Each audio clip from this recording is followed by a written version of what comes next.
go back in time and give yourself some advice, I wonder what it would be. We often look back with hindsight and say, if only I had. But my next guest on this show today is Matt Cox. He says if he could go back and give us some advice, it'd be believe in yourself, never give up, and push yourself forwards. When he was younger, he was labelled slow. He was put in a special needs group at school and told to go and do the extra work. He was given extra time to things. It then took him 7 attempts to pass his maths in college, but eventually found a way. He found a tutor who could teach in the way that he learned, who could adapt his style to help Matt understand what he needed to do to get the pass he needed.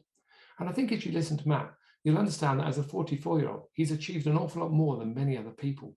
So that word slow definitely doesn't apply to this guy. He's been out there and done it. And as you come about listening to this show now, listen to what you could do differently. How could you learn differently? How could you lead differently? And what choices might you need to make in your life for the future? And what help could you give your children or those around you to help them do things differently? Because that's what Matt has strived to do all the way through his career. As an entrepreneur, as a coach, as a business person, he's pushed himself out there. And his new book is around the courage to learn differently. And I hope from this show now, you learn differently, take some actions and make some difference. As always, let me know what you think. Let me know what actions you might want to take. And as Matt also says, having a coach alongside him would be the biggest piece of advice you'd give. So when you need support, give us a call, because that's what we do as well. This podcast isn't about selling what we do, it's about educating. So just listen, learn, take action. Let us know how you get on. Enjoy the show. Welcome back to the Sparks by Ignium podcast. I'm Phil Rose, your host, and today I'm delighted to be joined by Matt Cox. Matt Cox is an author, a cohesive coach. He's written a book, which we're going to talk about, called The Courage to Learn Differently, and his business is all around helping people have the courage to lead differently. He also is a podcast host, so when I'm sitting here asking him questions, I know that actually he's got his other hat on because he runs a purpose-driven person show. And as you know from this podcast, we're all about purpose and how do we help business owners drive their purpose with ambition to scale, I always talk about. But at the end of the day, it's all about people, and we want to engage people around what purpose is. So Matt, welcome to the Sparks by Ignium show. Oh, thank you. It's good to be here, Phil. Thank you. Now, when we were talking just now, you mentioned this thing about, you said you're a cohesive coach. And I just want to delve into that because I think that's fascinating just in terms of that phrase there. What does being a cohesive coach mean? Well, we came up with it for our consulting company, MC Training, and we thought, one of the pieces that we see in any business, if you're a leader, entrepreneur, is chaos to cohesiveness, like getting your culture from a chaos kind of environment. Because when you're an entrepreneur trying to lead everybody's going in different directions in a small business. And then when you add more people, the complexity gets even worse. And so what we come in and do is help you run good meetings, help you set up systems to create that cohesiveness, and also to help the visionary and the integrator. So helping define the visionary sometimes is not a good CEO. The one that founded the company usually is not the best in that seat. So we help you structure that a little bit too. So that's what it means by being a cohesive coach, is get some clarity, get the chaos out of your organization. Yeah, and I love that because obviously, as people move through their lives, chaos grows because actually put complexity and more than one person in a business becomes more complex, and it's trying to get that balance for people. I see that all the time. I've just been with a client this morning in the UK, and we've been working most of the day actually talking about this growing business. And you can just see the complexity growing. And at the moment, they're still a startup. They're only 9 months old as a business. But even though now this complexity is growing as they've got contracts coming in and new orders and new people brought on, it's not completely chaos yet, but actually you can just see down the line, chaos is growing. So I love that.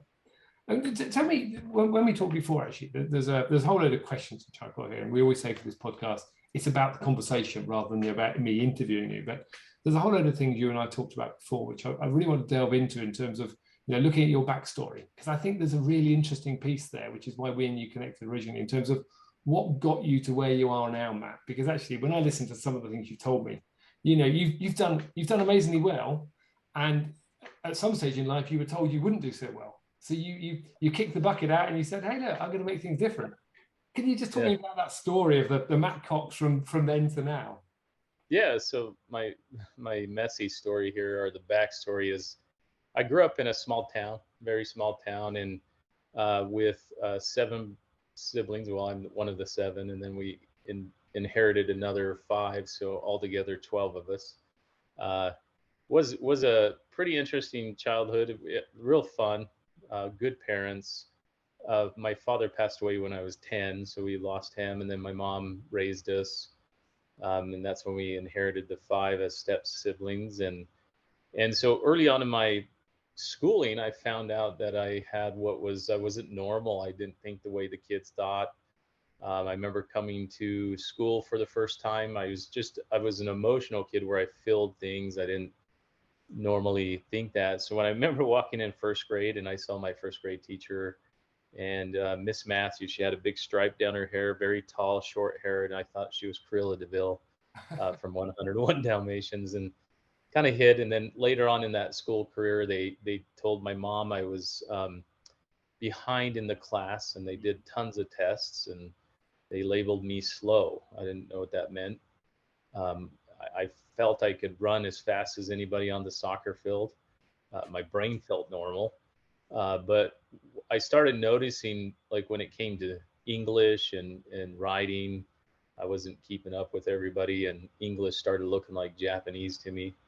And I couldn't phonetically spell. And so they then later diagnosed me in high school for what was called a processing disorder, or we would know attention deficit, people call it. Yeah. Um, and so, and the executive brain, part of the brain where it organizes things, mine has what's called a six lane highway. It kind of thinks a little fast. I don't have the Yeah. hyperactive part. Okay. People forget that there's ADD and ADHD. I have ADD. Okay. And with that, people forget, they don't understand that either depression or anxiety comes with that with kids that have ADD or adults. And I suffered from a lot of anxiety growing up. So it was a lot of overwhelming feelings. And so throughout my whole school year, our school career, it was not a fun time. I remember getting Wow. bullied all the time because I was in, we call them here in the States, special ed classes, or Yeah. so we had to go to these classes, and other kids thought we were the dumb kids. And I was pretty I was nice. Everybody liked me in school. So Mhm. I always protected the kids in that class. I always said, "Hey, leave them Yeah. alone." And then I played on sports. So I was on the soccer team or the football team. Um, so I was a good. I learned early on in my life that I could mold, or I learned how to be a chameleon, and I try to hide that disability. So Interesting. I was never really true to myself. And so, I think it was till I had one teacher that set me down and says, "Look, Matt, you have a choice.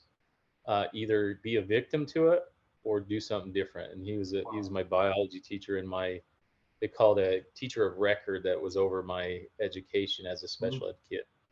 And he was just a great teacher. And then I had another one, unfortunately.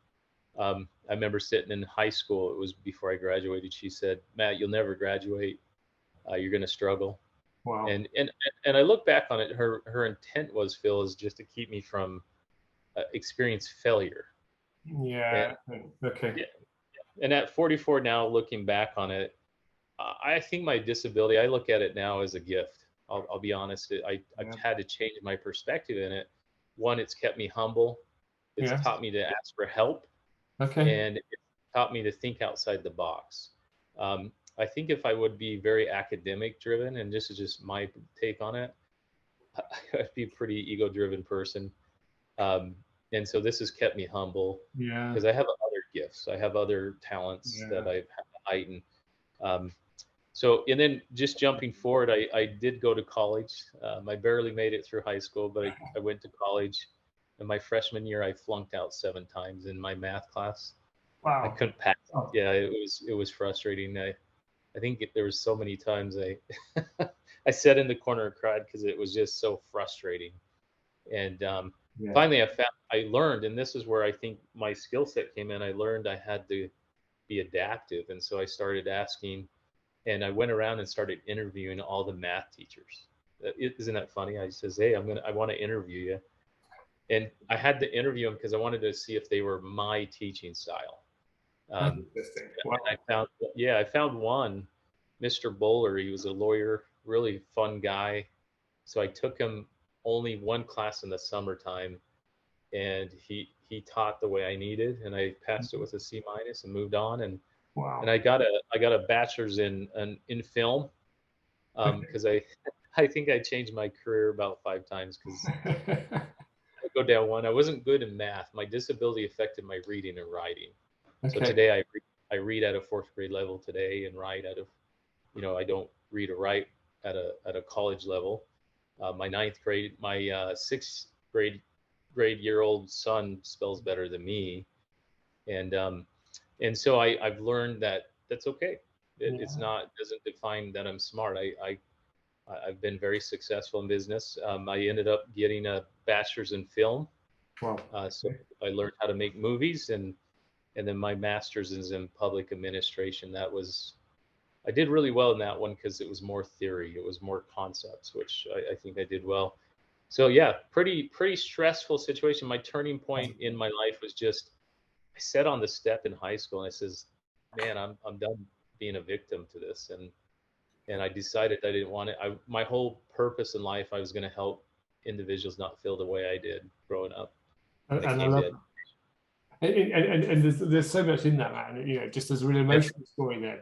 I listened to that story, and and you've told me a bit about that before, but it still, it still gets my emotions going because I think, this thing, your father passing at 10, the teachers putting you aside, and then you making that determination to go through, but people telling you you're different and telling yeah, you, you had to do things differently, but then you learn to hide your disability by coming up with other techniques to make these work for you. So there's something there.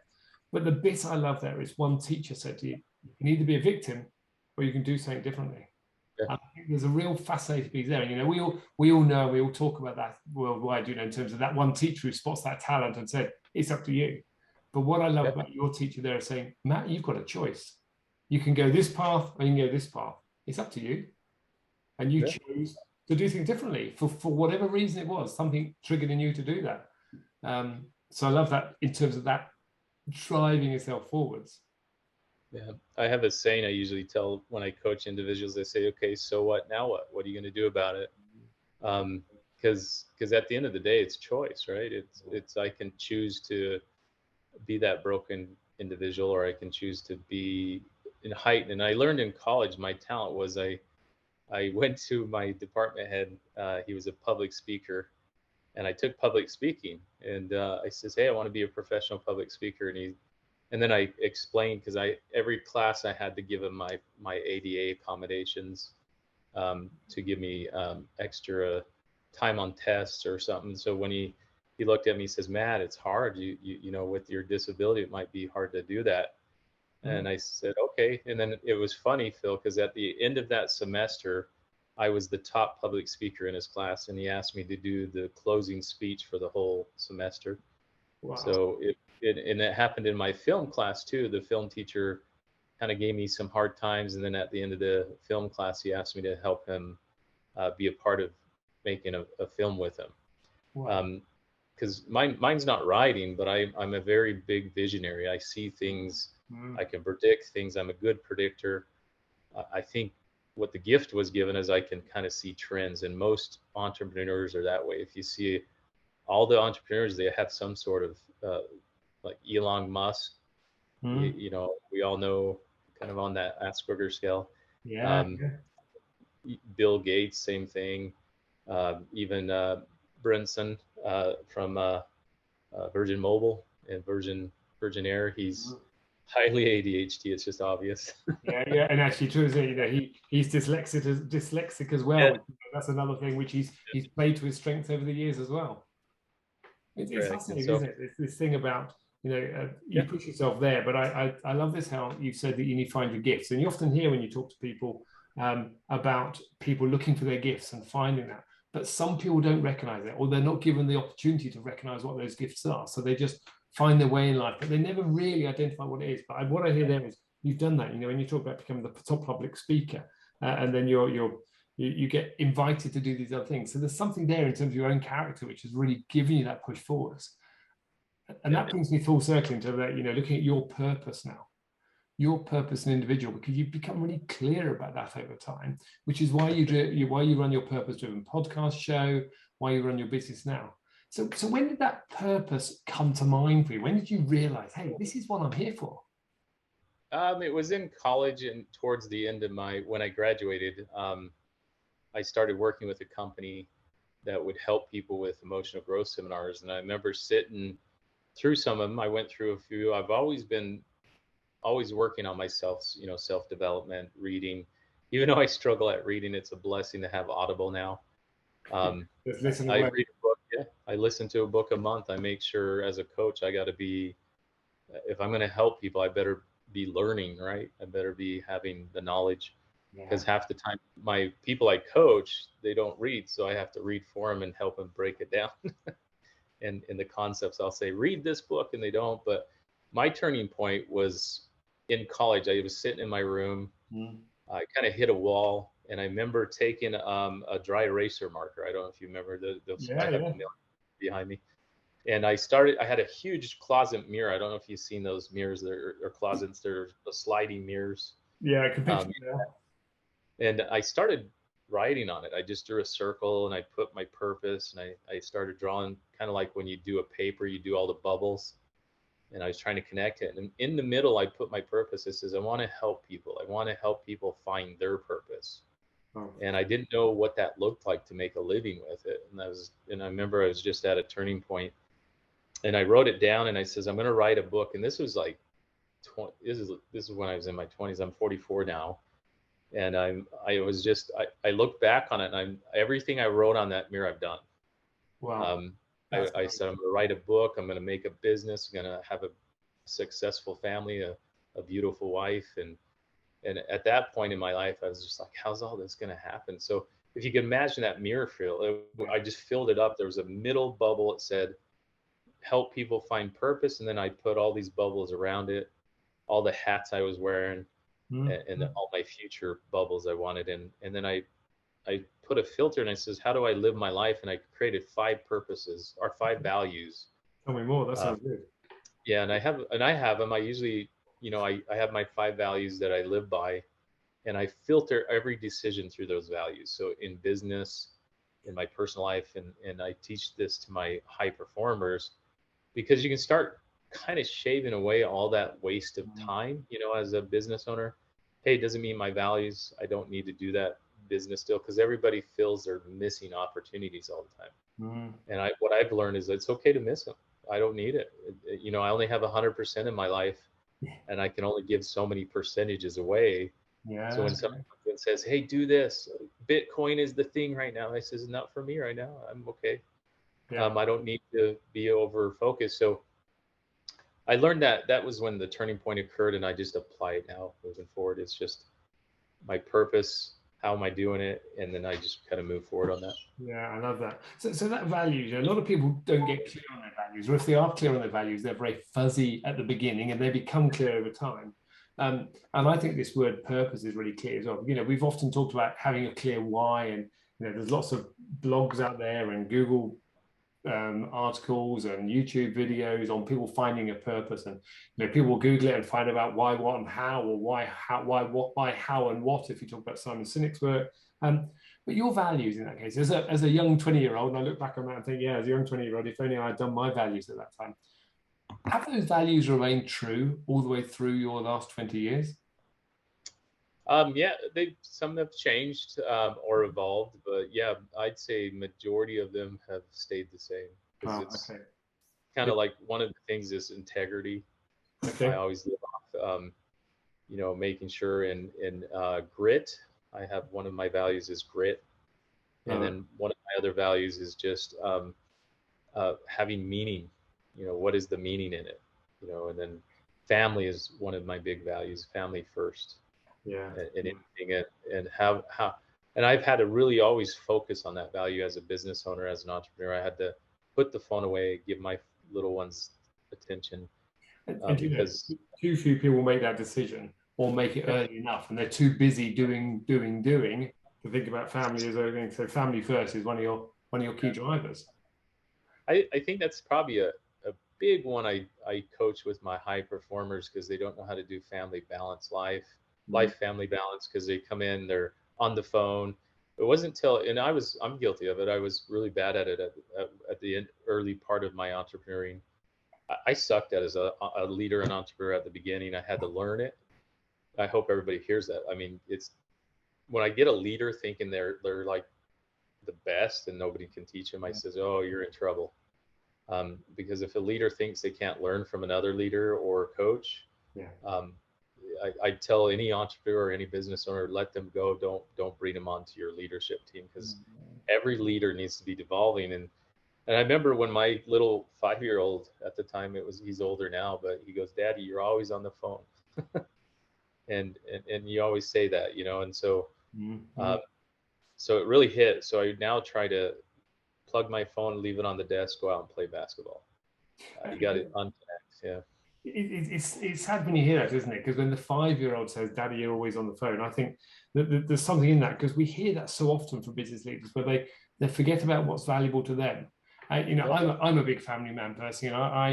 I look at my values and say, okay, what's clear to me? And when I do my personal planning, and people on this podcast will have heard me talk about before, I talk about family, fitness, and fun as three of my elements. There's another three as well, but family, fitness, because I want to be able to be fit to support my family and myself as I get older. I've always been fit, but actually that's one of the key things. So I can run around with the kids and do stuff.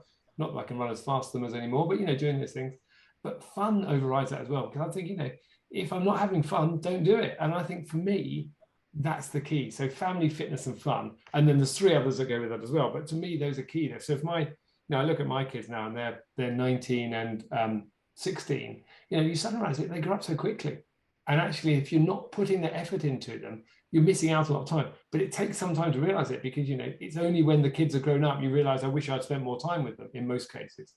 And I think to have that as a value, as family first early on, to me, that's music to my ears. Yeah, and as an early entrepreneur, it was tough. I had to really understand what that value meant to me when I wrote it, and it evolved, and it doesn't matter if you. And one I want to make clear too: some entrepreneurs don't have family and they're just single. And they're all about making money. But I love what you said. Then fit and fun or giving. You gotta give back. And I usually teach my young ones that family's not their focus. But I says, okay, what are you doing to give back? What are you doing to um, because even Warren Buffett says that, you gotta, when you're given a lot, you gotta give a lot. So it's a principle of prosperity, is that when you earn and you do become successful, you gotta give back. You gotta pay that back and forward. But yeah, values. I tell you, Phil, values are the key. Because I've had to deal with people that kind of say they have the values but they don't, and that's always the worst. But yeah. And I think it's really interesting, because a lot of people don't understand what those values mean. And even in business, we hear about values. But to me, Yeah. the bit that's really important is, you use the word integrity. Integrity is one of my values, but there's a behavior that sits below that. And these are the things you do. And I always think it sums up what expectations you have. If I use the word integrity, it means about doing what I say I'm going to do. But then I set my expectations. Okay, this is what it means to me. This is how doing what I say is going to do shows up. But also, they just have an expectation from someone else, because you might have integrity. You might say, "Hey, Phil, it's different from me, but it's still integrity means something." So just getting real clear about what it means to you and what behaviors we put in place to bring that value to life. Because otherwise, integrity or grit or meaning, they're just words. But behind that, there's real sense of power, behaviors, doing things, the way you show up, the way you get out of bed in the morning, all that type of stuff comes out, I think.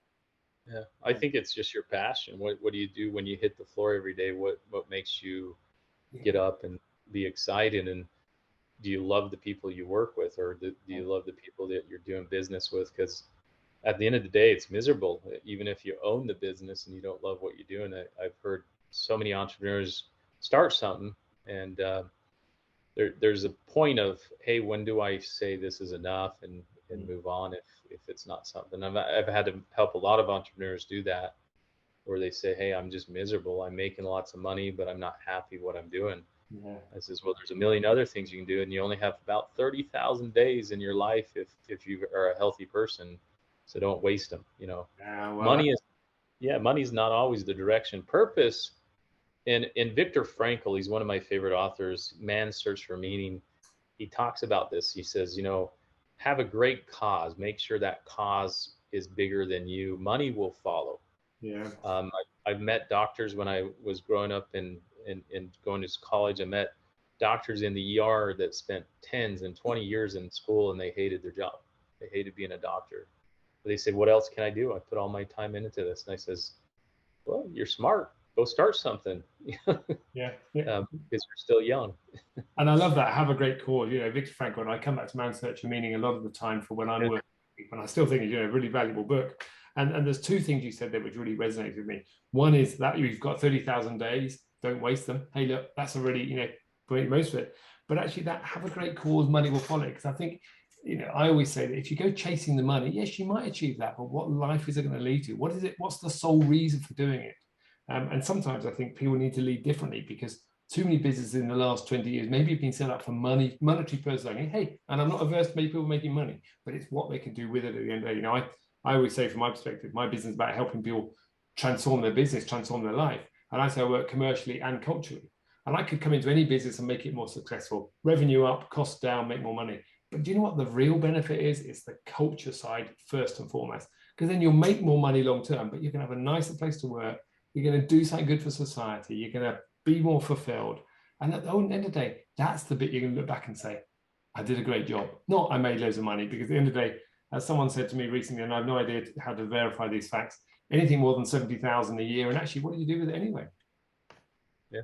So actually, you'll look at it. But this thing about leading differently, you also talked to me about courage to lead differently. And then we want to talk about your book as well, because I think there's some really powerful bits in there.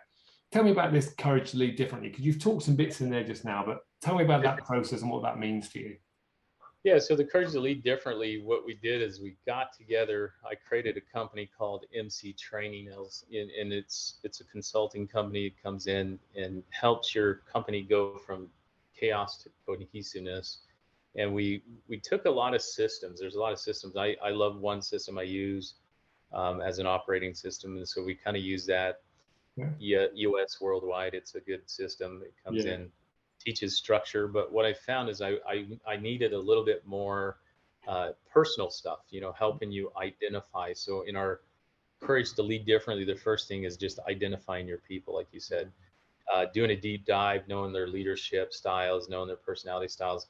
A lot of these other operation systems, they'll touch on it, but they don't make it the forefront. And I think in the culture, you got to know who you work with. Yeah. And you got to, because your culture defines who leads. And then the second piece of it is just transformation, vision, purpose, and clarity. You know, have that vision, have that purpose.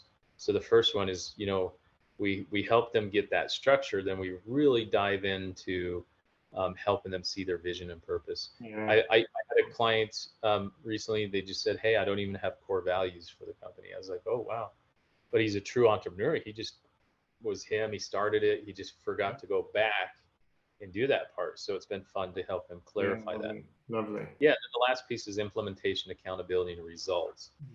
And so what those three things, and it doesn't, one's not put in for the, you know, I can start with accountability first. So when I come in as a cohesive coach, what I do is I say, oh, we need to get this system going. You have no system. Let's start there. Yeah. And then we start really working. And there's three things I really focus on as a people plan. I said, hey, do you have a people plan? And what does that mean? Proximity. You know, Tony Robbins talks about that. You know, a lot of entrepreneurs, a lot of leaders. I have one in my leadership. He's my partner. He's very high green, which is very intellectual. He has a hard time doing the proximity. He hates meetings. I always have to encourage him. I says, you got to meet with your people. You got to have that, keep the circles connected. Yes. So that proximity, that health plan. And then number two is the health plan. How healthy is your organization? Yeah. And health is, I think, Health Advantage. The Vantage is by Lencioni, Patrick Lencioni. Great book, and it really talks about how to create a healthy organization. And then the last one is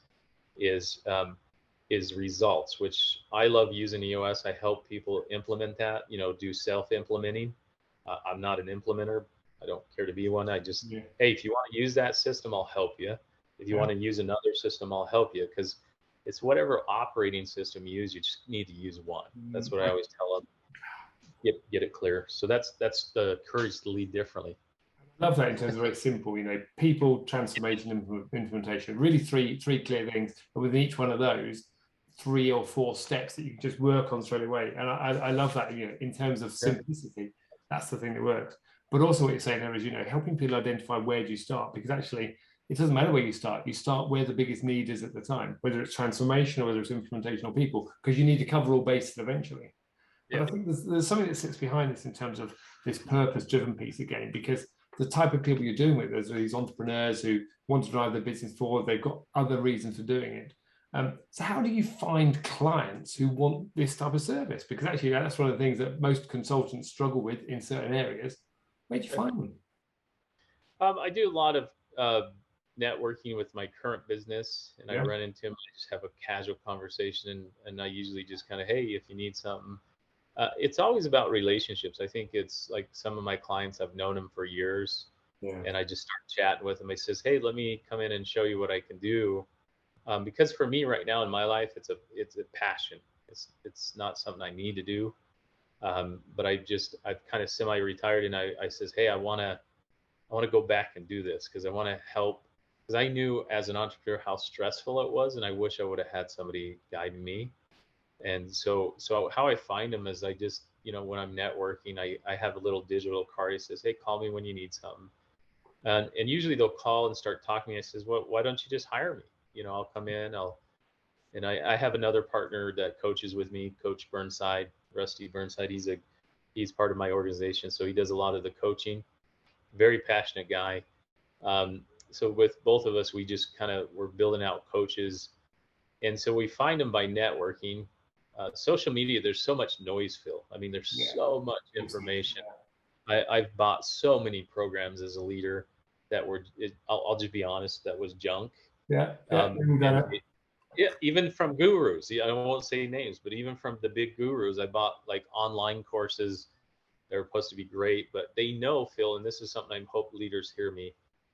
They know you're not going to finish the program online. They know 90% of people will not finish. It's a bait and switch, and they're going to upsell you. So what I encourage leaders is hire a coach. If it's not us, hire Phil, hire whoever.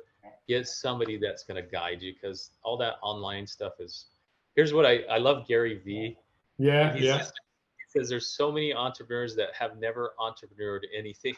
Never done it at all. Yeah, they just all talk and no background. Yeah, and that's the social media world today. There's so many YouTubers and so many coaches that have done nothing. They're just selling you an online system that they've copied and pasted from somebody else. And they're in their 20s. What are they going to teach you in 20s? I mean, hey, give or take, there's some successful Bitcoin people, but what are they going to teach you from struggles and failures? So find a coach. Yeah. Yeah, I love that as a bit of advice, because at the end of the day, as a coach, I would say that, but my belief is it's the right thing to do. I had my first I had my first coach when I was probably 26, 27, maybe 28. I can't remember exactly what it was now. And actually, I wish I'd had it earlier. If I think about things I wish I had, and you said about you wish you had someone to guide you, because I think it does actually having that coach alongside you, and we always talk about coaching. We talk about sport and having sports stars having a coach alongside them. But actually, it's key. You've got to have someone there who can see stuff and stand on the sideline and give you a bit of advice. Touch you, this is where you do it differently one way, or touch it in the other way, or do something different. And it's only when you get someone else who can stand out there and see stuff you can't see. That's the key. I remember talking to a guy before, and he said, the best football coaches, talking about UK football, it's the guy who can stand on the side of the pitch and see shit you can't see, because you're in the middle of it all, and that's the key. Strategy. It is. So this courage to lead differently, that's led you in that direction. You're coaching. You said that being an entrepreneur, you just found an avenue in to do that when someone was implementing these emotional programs before. You got in there and did the coaching piece. But the key for you actually is about learning as well, isn't it? To come back that full circle, because as you said, you struggled with learning, but you found you adapted your own systems. You came up with the Matt Cox way of doing it by going out and asking the other tutors who did that your way, and then you found the one who could teach you, and you came out with that C-. But hey, that's all you needed. You'd failed 7 times before, but you did it the 8th time. Yeah. So how does that work out? Because you and I talked about the book in terms of learning differently and learning with disabilities, because I think there's a big thing there, because I can sit here as a coach and I can sit there on the sideline and help you grow your business, but actually, unless you've got somebody who's been there and seen it and can see the way you do it differently, because as you said, you've got a gift in the way you do things, but you recognize that. So how does courage to learn differently help you and other people move their business and their lives forwards? Well, I wrote the book because growing up with the disability, so it's kind of a memoir. It talks about my life growing up with it, and then I've co-authored it with Erica Walking Stick, which she and her husband wrote or was in charge of what's called True Colors. Okay. It's been around since 1978, like a personality style, and so we came together and wrote it because I says, one thing I said, Erica, business or individuals with learning disabilities, everybody has some sort of deficit. Like it doesn't matter if you have, like mine's a reading. I can tell you when you see me write something, Phil, but every leader I've ever coached has some sort of deficit. It could be they need to be less prideful. They need to be more empathetic. They need to be whatever it is. They got to learn. There's some sort of deficit they got it. And so in this book, I took it and told my story of all the struggles because failure is the mother of all learning. Failure is going to teach you repetition. It's going to teach you not to do that again. But then I took the personality styles and taught parents within the book how to deal with kids with ADHD. Because normally school is not designed for kids like me. It's for the greens and the gold kids. That is really what school is. Us orange, out the side box thinkers, and also for us blues that are emotional. The school's just not for us. Wow. And so we struggle a lot. So this whole journey and how it applies to business people is that you need to know yourself. Like anybody that reads it, you're even as a business person, you'll get something out of it. Yeah. Because what I've found is all entrepreneurs struggle some way of attention deficit, or because we're outside the box thinkers when you're an entrepreneur. And if you have somebody kind of guide you and say, hey, don't do that. This is the results you're going to get, or why are you doing that? Yeah. And that's the coaching side of it. So it's took me 10 years to write it. Wow. And because I can't write, so I've had to have a ghostwriter. So I had to hire a few of them. It didn't go well. So Erica finally we meshed well together. So she helped me ghostwrite it, and then we added her stuff. So it's a collaboration. So it's actually a workbook. It's about 209 pages, and it really guides everybody. Has a lot of worksheets in there. And I love that. I'm not familiar with True Colors, but you mentioned there about the green and gold kids and the blue and orange kids. So it's obviously you've got real clarity around who this is aimed at. But you said before, it's helping the parents as well deal with it. If I think about friends that I've got and whose children are either ADHD or ADD or Asperger's or autistic, actually it's helping them understand how they make those things work for themselves. So I think there's some real clarity. I need to look into that further, actually. And it's not something I know much about, so I'm going to go and check up True Colors a little bit just to see what other relevance we can get there. She designed a new system in there in the book that she calls it. She uses animals to define their personalities. So she had to kind of redesign it because they're not part of True Colors anymore. Okay. So some of the things you're talking about there in terms of this courage to learn differently, you've done it from experience. It's your memoir. It's taken you 10 years to write it. And as you said, you were labelled slow before, but actually you've gone out and done all these things. You've got to an age of 44, and you've done an awful lot more than most people have done in 44 years.